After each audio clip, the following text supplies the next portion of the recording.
இன்றைக்கு உங்க வாழ்க்கை இருளான வாழ்க்கையாக இருண்டு போய் காணப்படலாம். இதிலிருந்து எப்படி வெளியில வர்றதுன்னே எனக்கு தெரியல என்று சொல்லி, நீங்க சோர்ந்து போய் காணப்படலாம். இதே சூழ்நிலையில தான் நானும் ஒரு நாள் இருந்தேன். அப்பொழுதுதான் ஆவியானவர் எனக்கு ஒரு வசனத்தை கோடிட்டு காண்பித்தார்.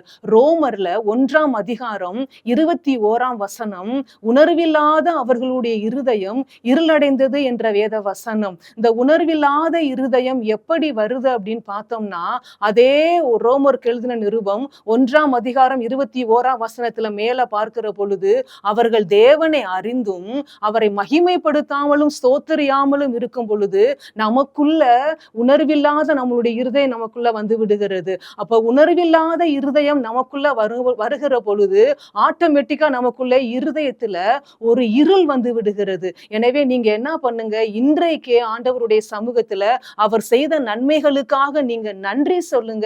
உங்கள் இருளான வாழ்க்கையை கர்த்தர் இப்பொழுதே வெளிச்சமாக மாற்றுவார். ஆமென்.